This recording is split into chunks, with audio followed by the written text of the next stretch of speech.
Sun's glowing, the city's alive. Clock strikes 12, we're ready to dive down the street where the neon hums. Our little escape, the workday succumbs.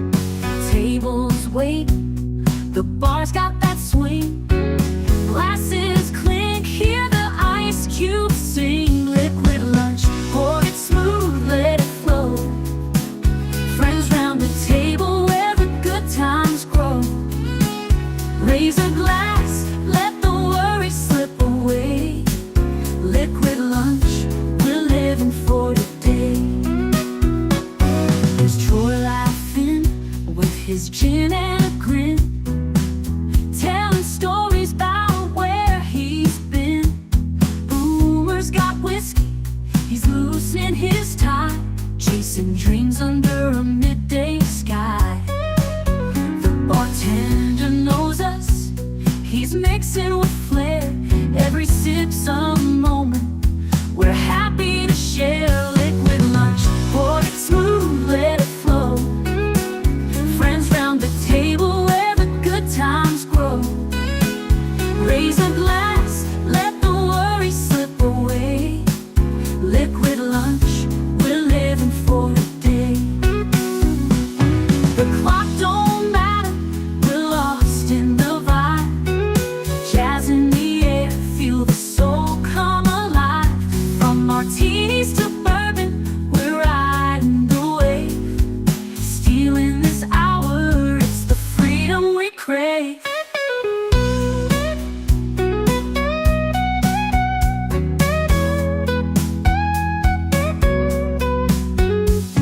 Sun's still shining, but we're in our zone. This bar's our shelter, our temporary home. One more round before the world calls us back. Savor the moment, keep the blues in the rack. We'll laugh and we'll toast till the afternoon fades. Memories made in these liquid escapades. Liquid lunch, pour it smooth, let it flow. Friends round the table where the good times grow. Raise a glass, let the worries slip away. Liquid lunch, we're living for today. So here's to the day, like the drinks and the fun. Our liquid lunch, till the next one comes. With a wink and a smile, we'll be back real soon. Chasing that jazz under the high noon.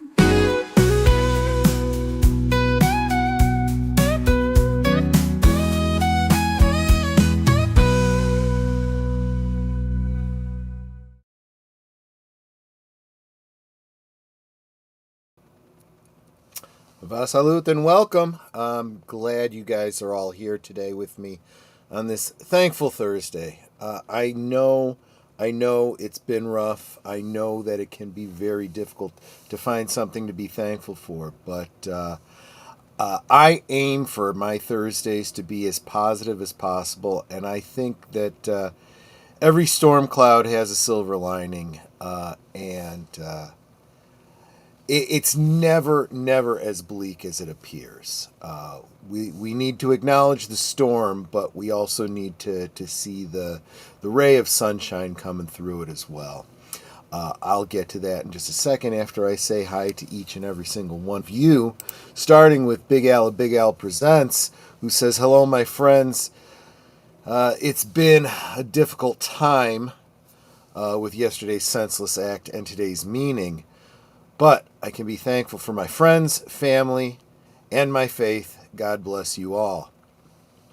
Those are the cornerstones of things to be thankful for. When there's nothing else, you've got your friends, your family, and your faith. And we'll come back to that in just a moment as Mark says, Mechpo. Yes, it's lunchtime. Thankful for all of my friends, family, and faith. See, again. Today is hard enough to deal with, and then the current events. Remembering a good friend who was on that first plane.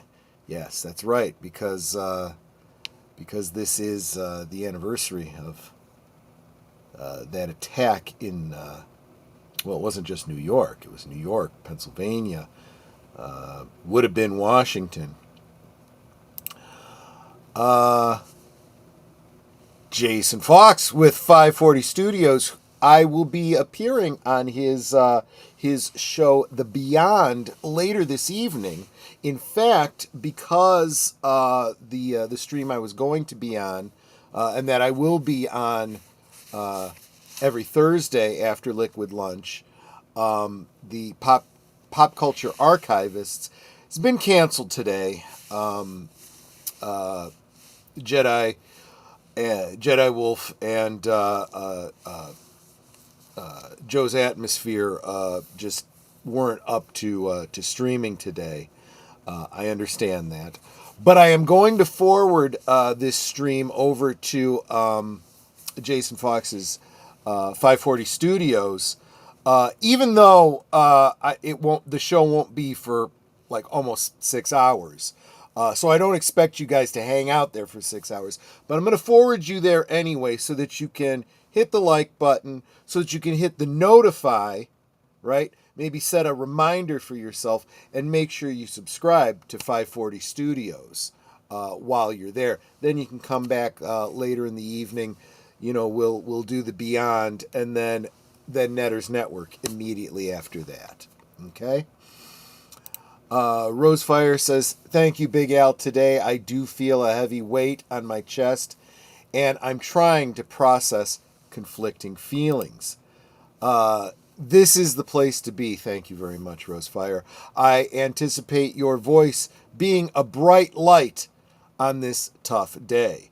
Well, even as I try to bring you some optimism, we're going to have to chew on some stuff.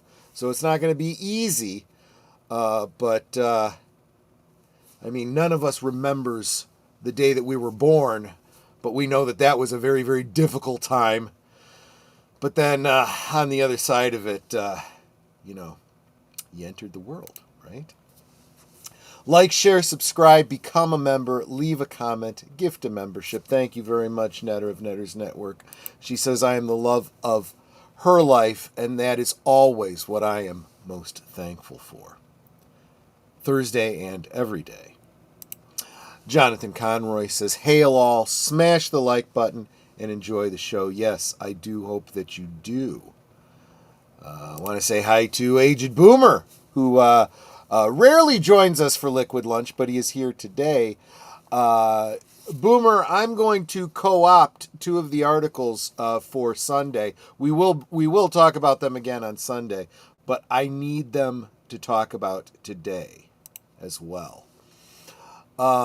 It's that time, I almost forgot, says Lester Skeptic Tank Obsessions. We'll never forget. I am always here at lunchtime. Looking forward to hanging out with all of you.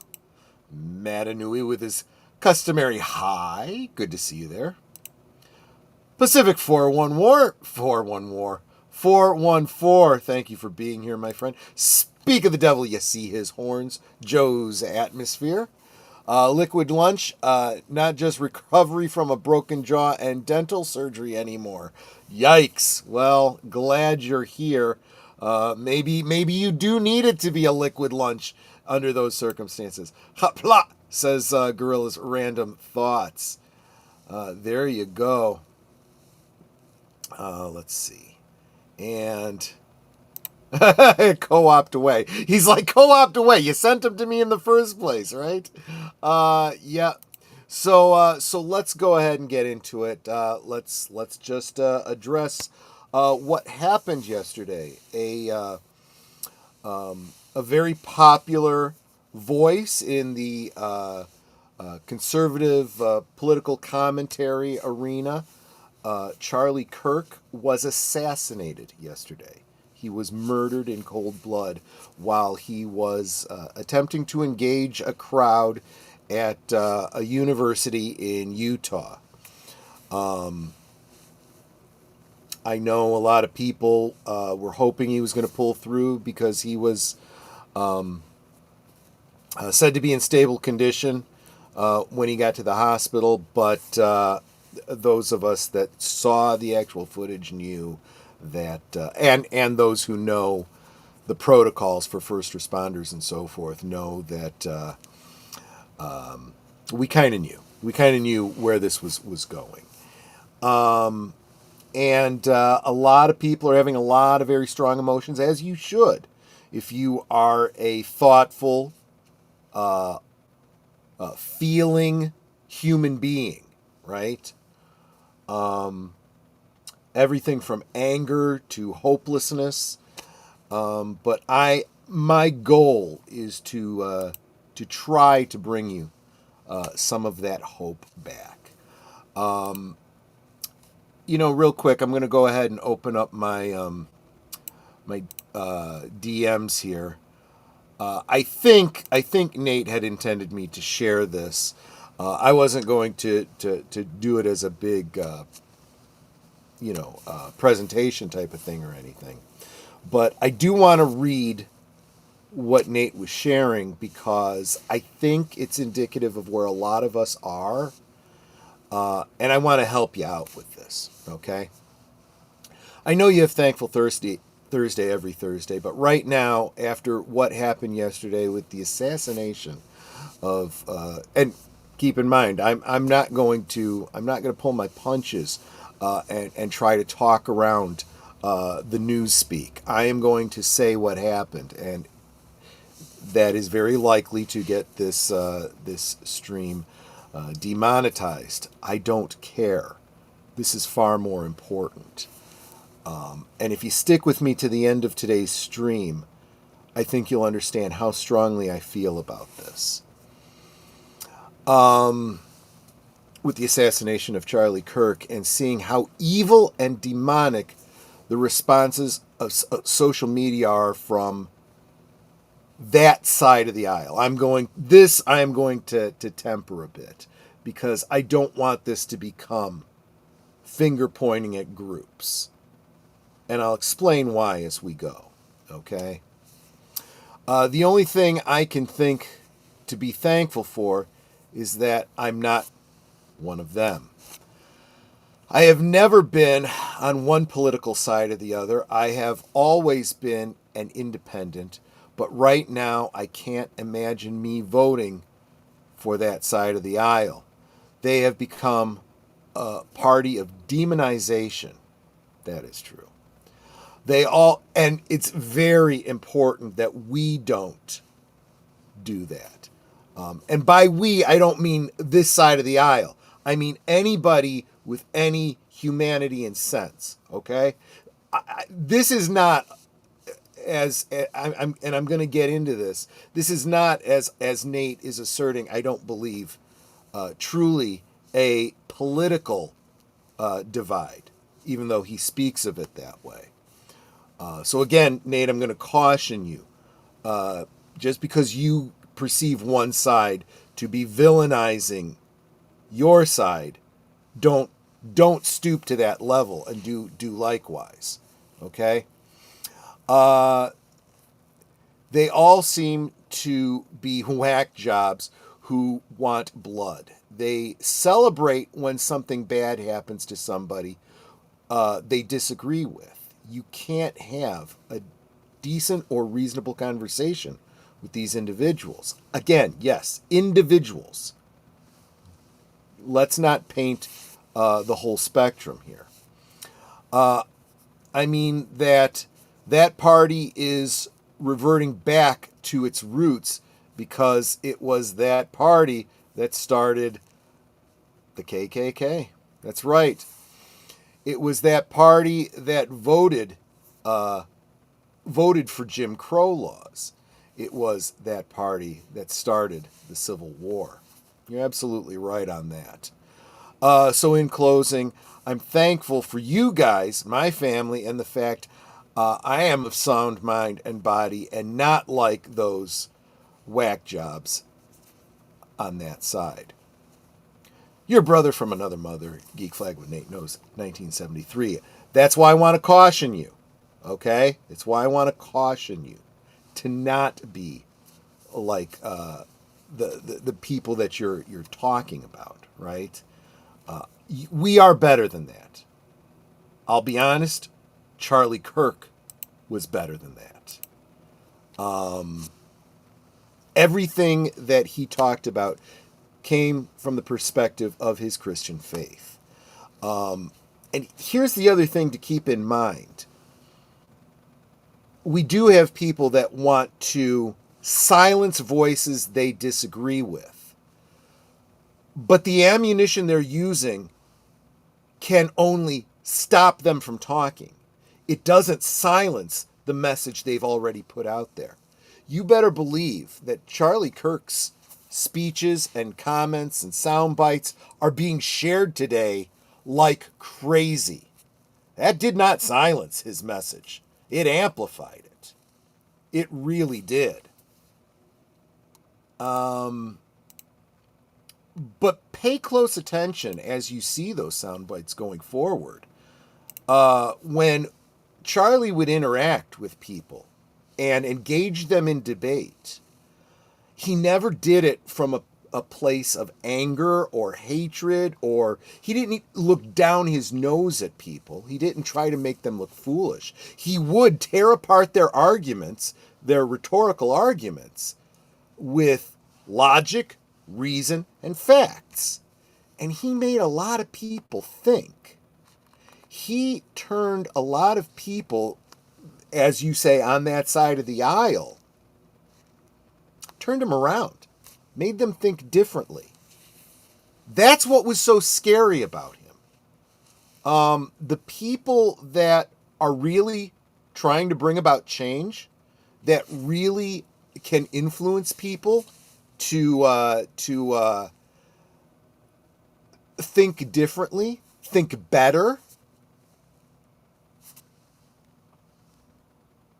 John Kennedy, JFK, right?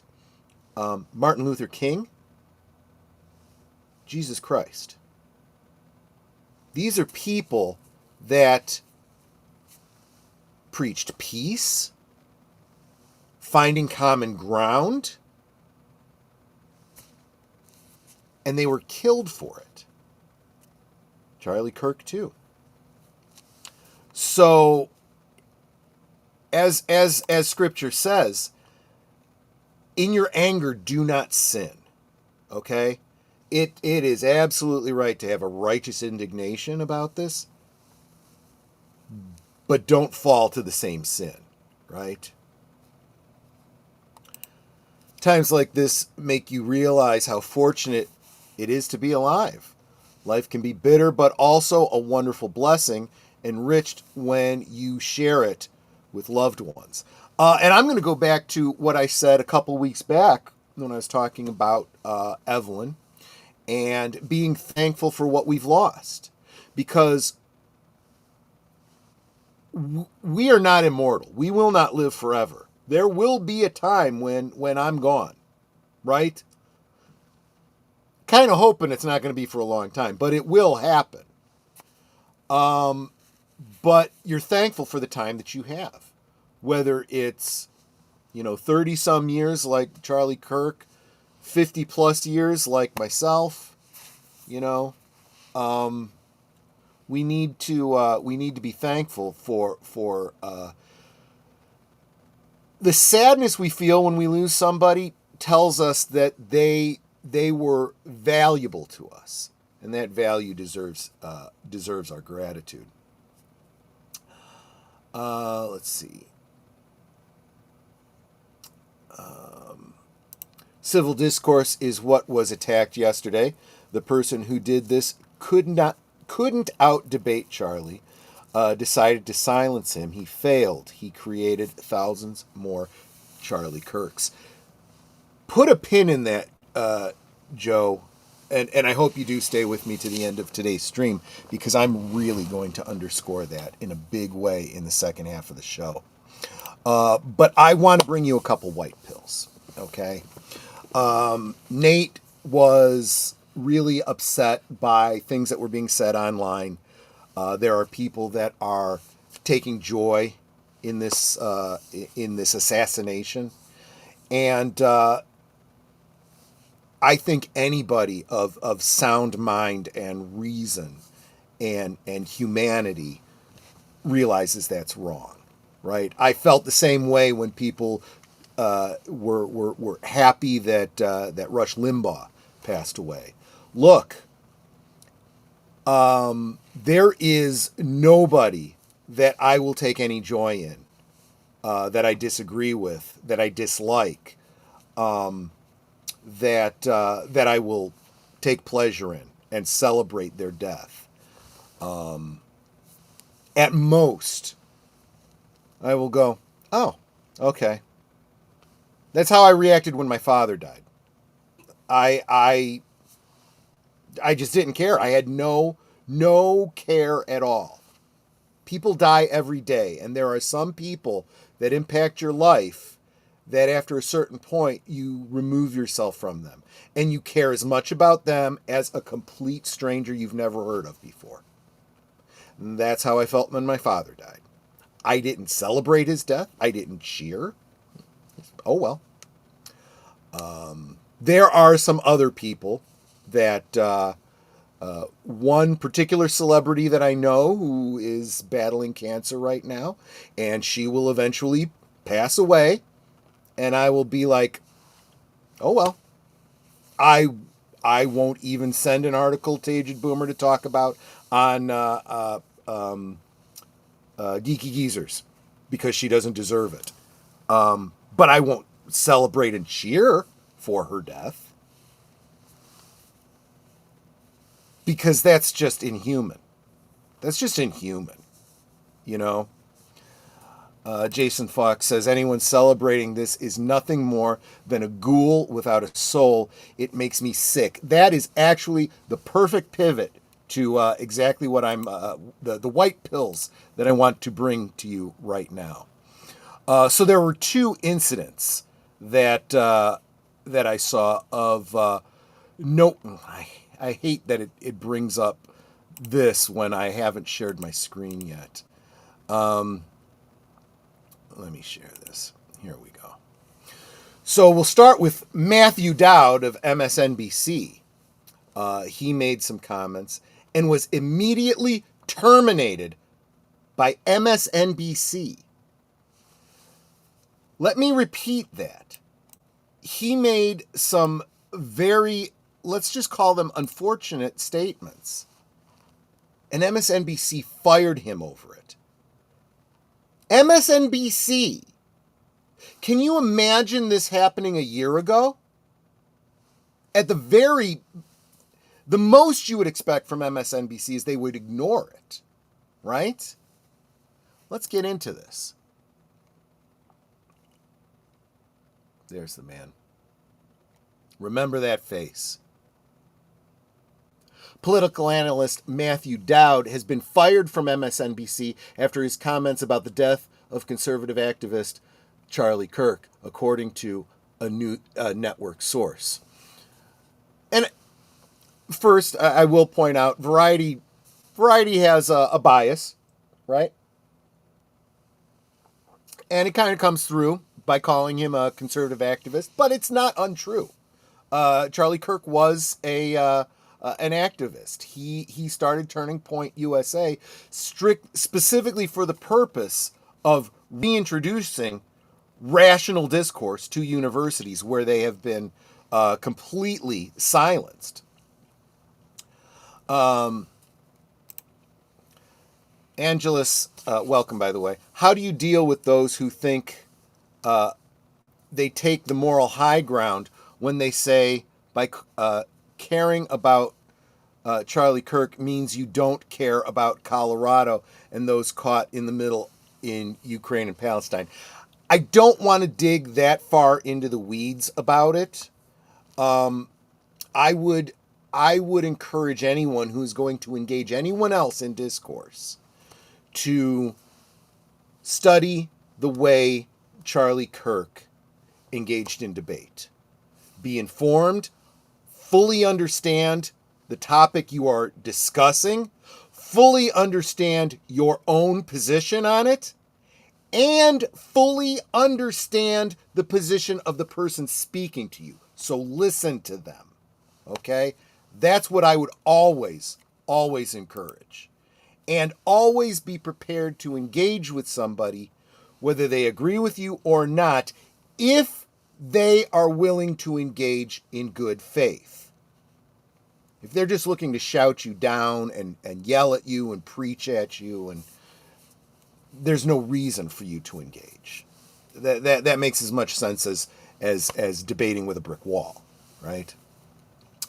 During MSNBC's coverage of Kirk's shooting, anchor Katie Tur asked Dowd about the environment in which a shooting like this happens.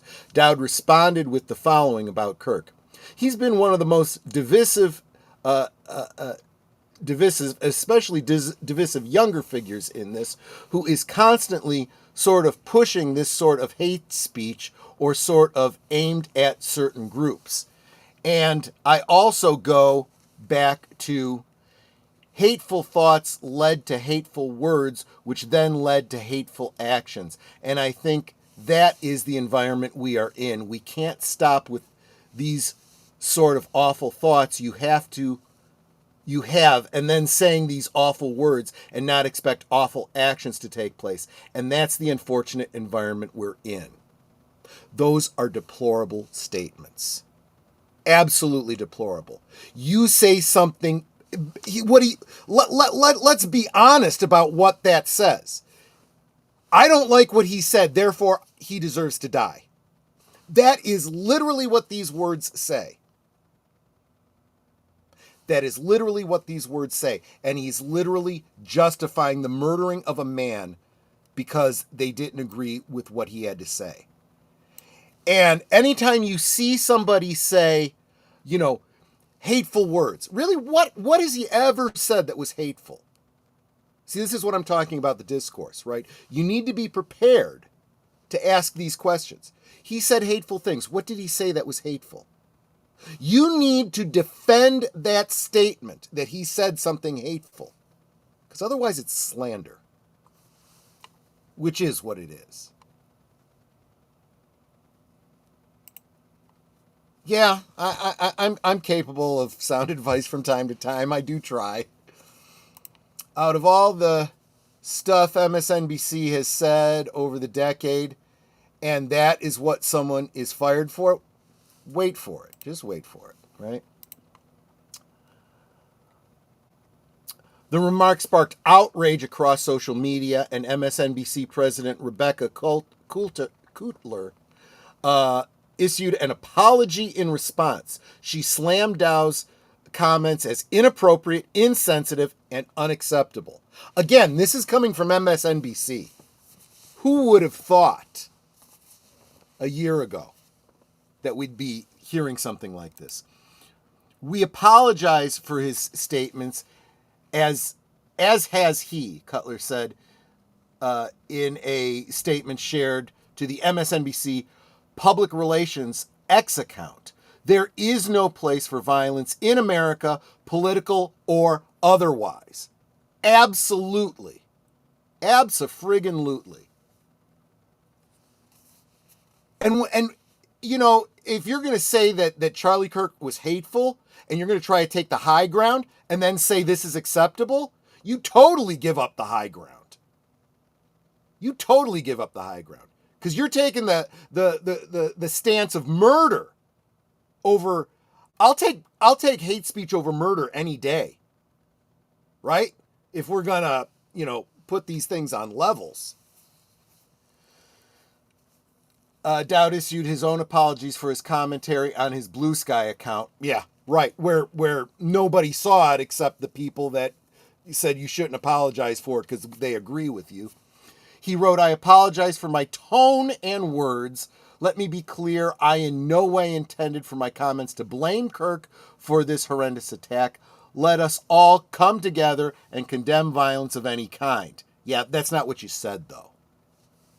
You're saying it now. because you know your job's on the line. Kirk died on Wednesday after he was shot at a college event in Utah. He was 31 years old. Donald Trump announced Kirk's death on Truth Social on Wednesday afternoon. In his post, he wrote, "The great and even legendary Charlie Kirk is dead. No one understood or had the heart of the youth in the United States of America better than Charlie." That's why they shot him. Because he was reaching out to a disenfranchised group of youths and putting them on the path of reason and logic. He was loved and admired by all, especially me, and now he is no longer with us. Melania and my sympathies go out to his beautiful wife, Erica, and family. Charlie, we love you. I've seen the videos of his wife and baby, and such a beautiful family. This is really, really heartbreaking. It really is. Let me real quick pull back to your comments real quick, because I know you guys have a lot to say here too. Let's see. Joe's Atmosphere. Preach, Troy. Can I get an amen? Even more reason why context is so important. True. And it's more than context, right? It's when you, and you'll see me do this too. You'll see me take a pause like I just did to think through my words, right? Because when you're on a live mic in front of a potentially large group of people, as the media has to contend with, you have a responsibility. With great power comes great responsibility. And broadcasting over the airwaves or over the internet is a great power. You must take responsibility for yourself, your actions, and especially your words. So think them through, right? Boy, all the more when you're typing. That would be my advice to responding to people on the internet. Don't respond immediately. Think about it. Don't type it in the text, in the response box. Type it in a word processor. Get your spelling right, get your grammar correct, put in punctuation. Reread it, think it through. And if it seems strong, put it aside. Let yourself breathe for 15 minutes, a half hour, and then come back to it. Remember, social media does not have to be immediate response back and forth, right? Troy, I feel it's too soon to say anything about Charlie Kirk other than there is a family that is now in grieving. I disagree. I disagree, Jesse. The time he spent in the public eye, he had a message. That message needs to be loud and brought out. We know from the life he lived what kind of a man he was and how he would respond to this. And we owe it to him to give him back the voice that was taken from him yesterday. And we need to do it immediately. And the voice of reason needs to outweigh the angry voices on both sides. Because again, that's what he was about as well. I have had debate with people in real life and been told that I deserve to die, and so did my family and friends and so on. Not the first time, and I've said it for years, it is how these ghouls are. And this is nothing new. This is nothing new. You can look back at every era in history, and you will find, look, this is why, just pointing this out is exactly why Gina Carano was canceled, right? Because she pointed out how evil people, other people, right? The people they don't like, dehumanize them, and then justify doing terrible things to them, including killing them. And they tried to silence her. because she pointed this out. People don't feel comfortable with that. They don't like that because they have to look in a mirror and realize that they are the ones silencing people. They are as bad as the people they compare other people to. Let he who is without sin cast the first stone. Yeah. I wasn't specifying 1933 Germany, but that is one example. Mao's China is another one. Stalin's Russia is another one, right? Pol Pot. The list goes on and on and on. Some of the people that they hold up, right? Like Che Guevara, right? He othered people too and murdered them. But he was all for socialism, so he's okay. Yeah, this isn't a bad piece of advice. I had to get off social media because I keep seeing videos after videos of twisted those people celebrating the fact that the man was shot dead in front of his wife and kids and the country, right?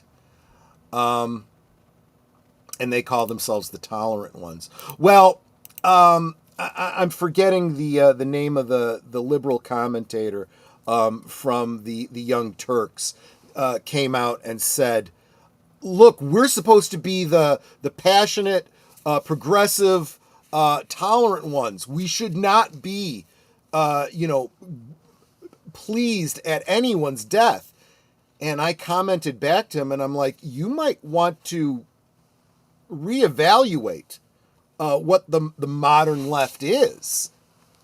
And I dropped the meme of Indigo Montoya. You keep using this word. I do not think it means what you think it means. Yeah.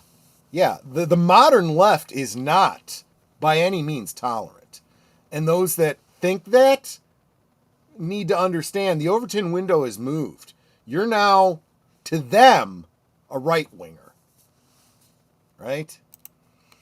I've seen a few of his videos, and Charlie Kirk has always spoke with common sense, sound mind, and logic. Yeah, exactly. So many stories today on both local and national radio today.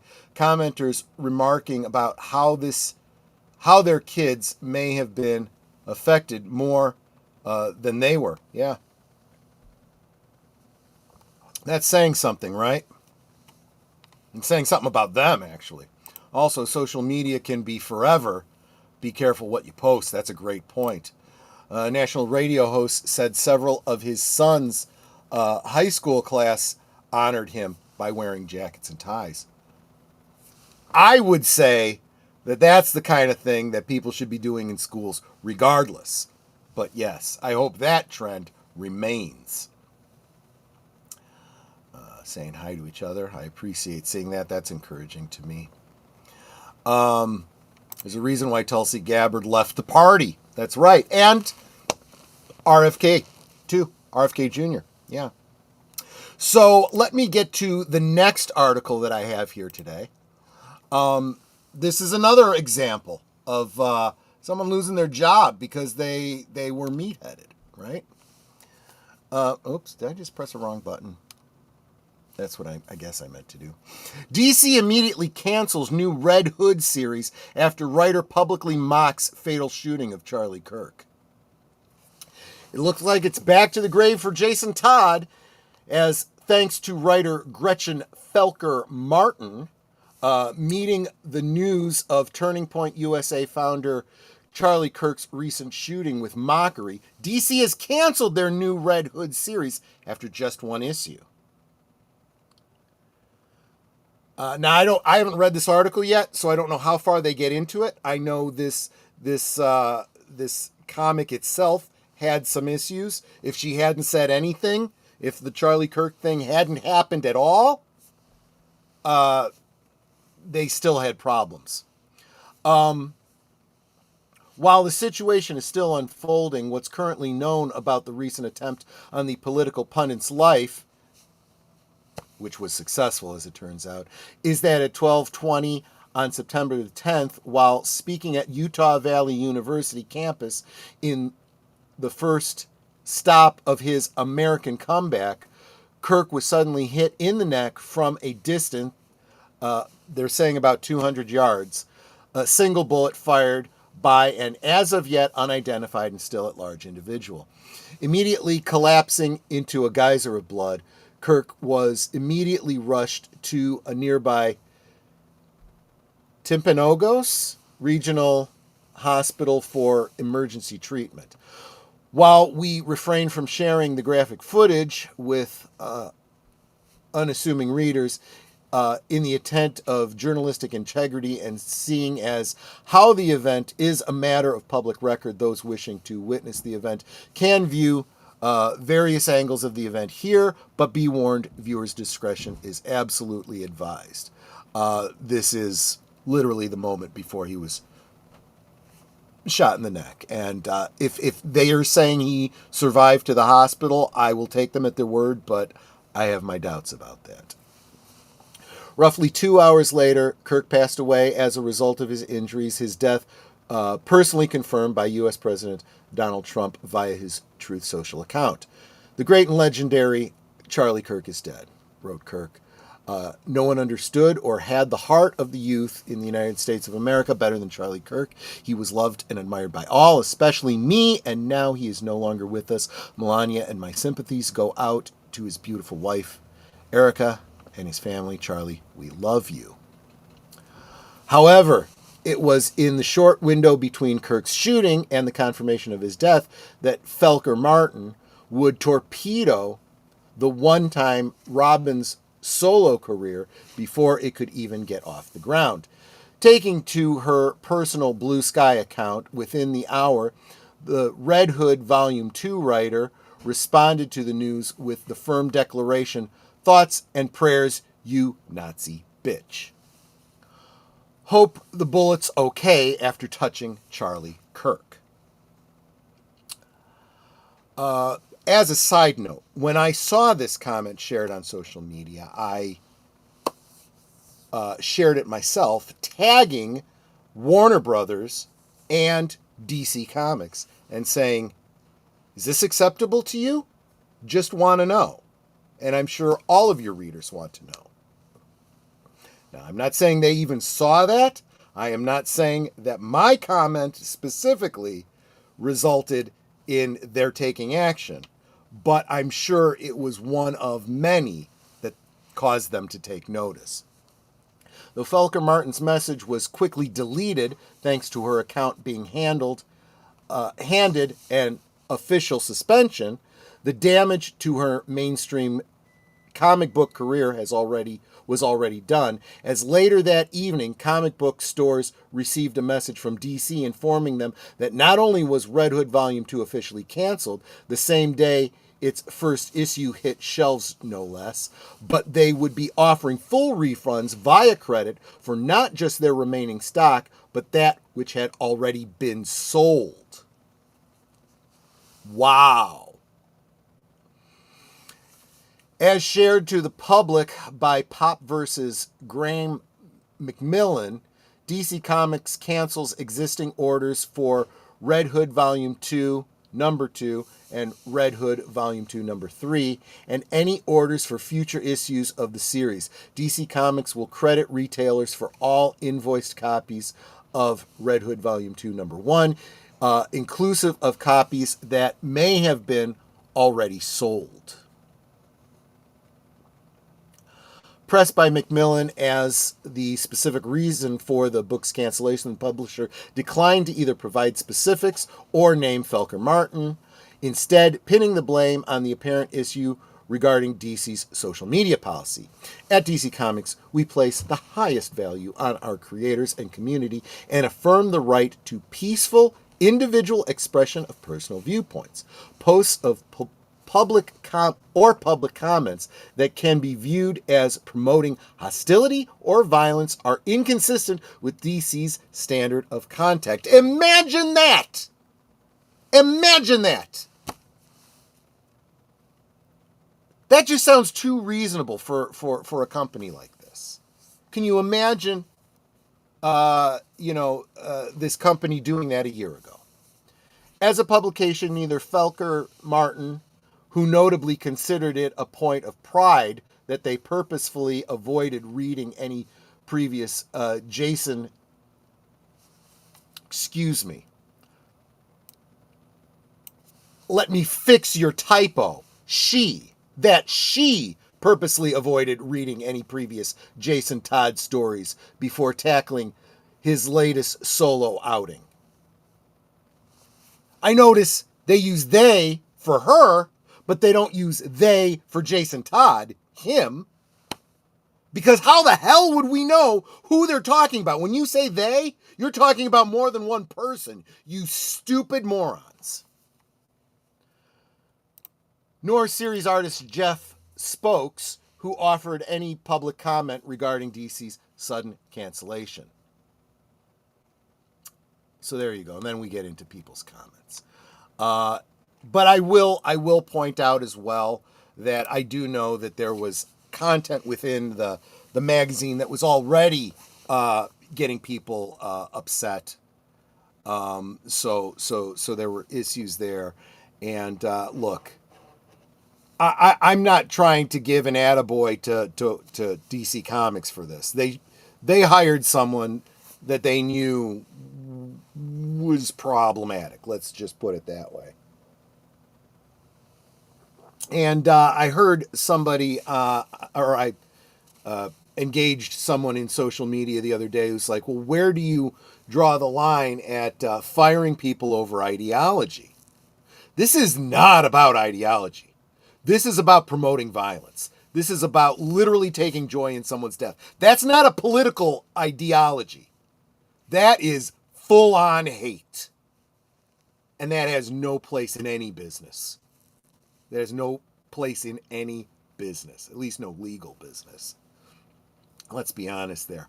I clearly I'm past the the midpoint. I'm not going to do promos today. There's really no reason for it. You guys know what's going on anyway. Oh,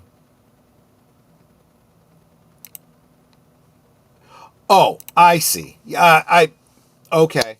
See, as far as I know, it's a woman. I did not know this was a trans person. I don't have enough respect for her to respect her desire to be called female, but I will call nobody they. No singular person will ever be called they by me. If I meet somebody and they present themselves as female and I have no reason to believe otherwise, okay, fine, you're female. She, okay. Unless I know otherwise. I've been so distracted by the news on Charlie Kirk, I didn't realize today is September 11th. Yes, there is that as well. Turn the lights on and watch the roaches run. Way to go. Tagging her employees, yeah. Employers, yeah, exactly. The greatest, what is it? I want to quote this correctly. The greatest trick the devil ever pulled was to make you believe he doesn't exist. The greatest trick the system ever pulled was to make you believe you can't resist. And this is, as Deleted Scene says, this is how we win, right? Good on you doing that, Troy. Thank you so much. I super appreciate that. A little something to offset the revenue I'm going to lose on today's stream. Troy, I wouldn't be surprised if some people start burning comic books with her name on it. Well, they shouldn't have bought them in the first place. If they burn them, that's just wasting money. Well, you wasted money by buying them in the first place. Accountability making a comeback. That's my point. There is my white pill on both of those two articles that I just shared.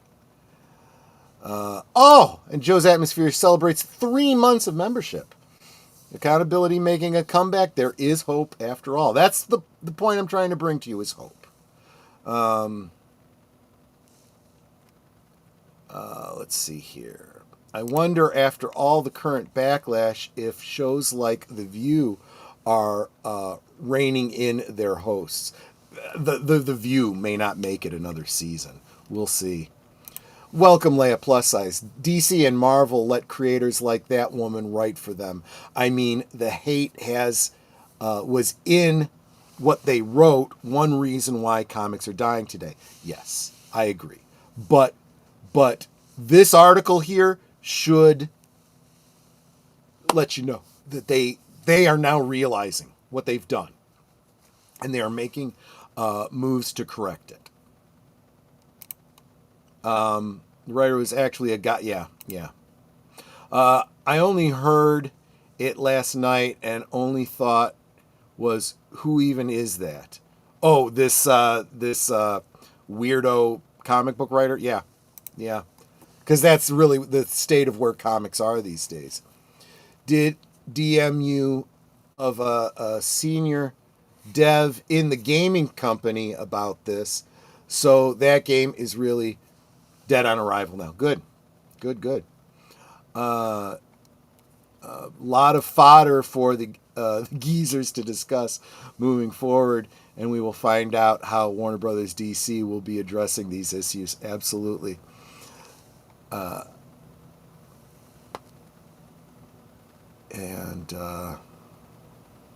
How much longer do you think The View will be? Oh, I just said I don't think it's going to make it another season.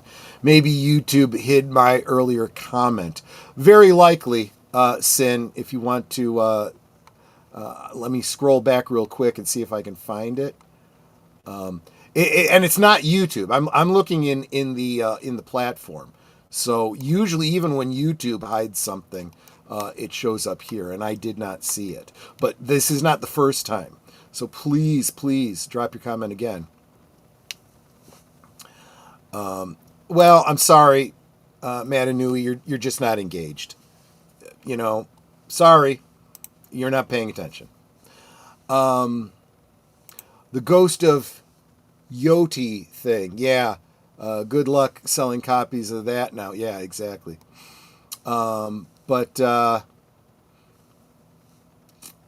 Yes, please do.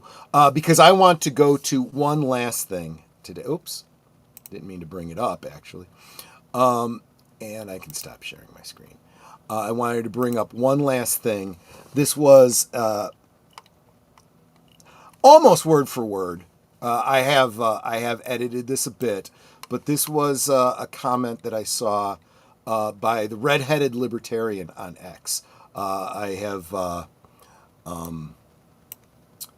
link to her X feed in the description below, and specifically to this post of hers, since I want to give attribution. History doesn't repeat itself, but it rhymes. 250 years ago, 34-year-old Joseph Warren, a prominent patriot leader, husband, father, became a martyr of the American experiment when he fell at the Battle of Bunker Hill in June of 1775. Joseph Warren was a physician, Sons of Liberty leader, and Boston Committee of Correspondence member who fiercely opposed British rule. He wrote the Suffolk Resolves, led the Massachusetts Provincial Congress, and organized the Midnight Rides of Paul Revere, William Doss, Samuel Prescott, and Israel Bissell. Dr. Warren was beloved.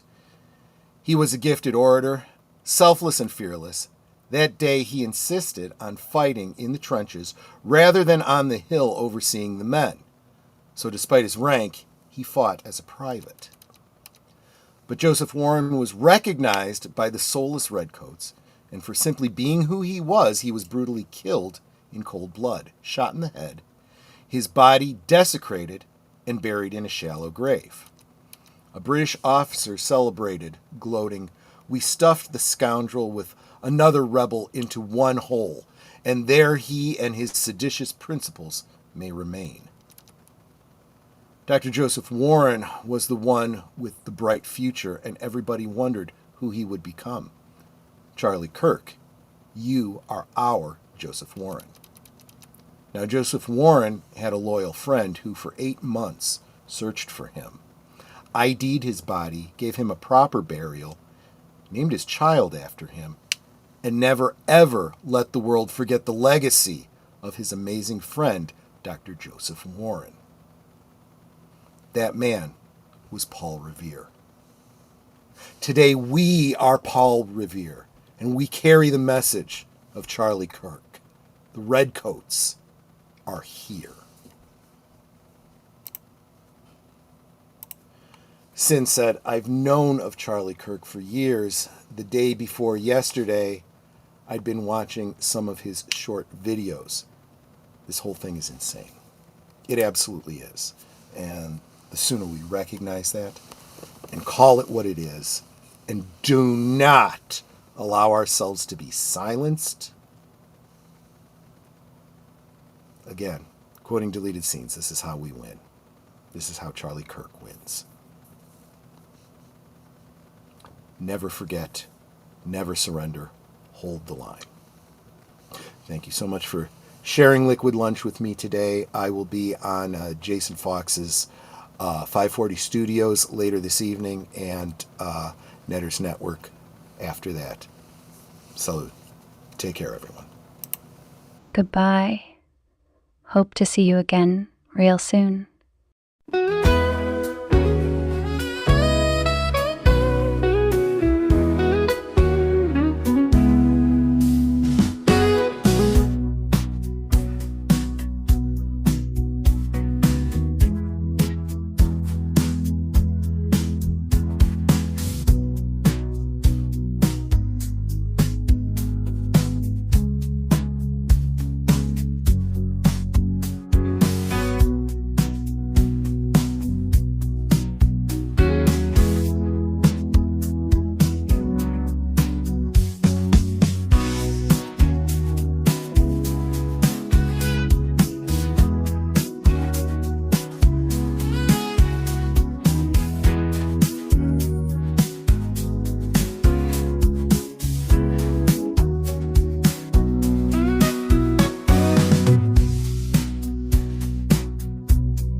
So here's to the daylight, the drinks and the fun, our liquid lunch, till the next one comes. With a wink and a smile, we'll be back real soon, chasing that jazz under the high noon.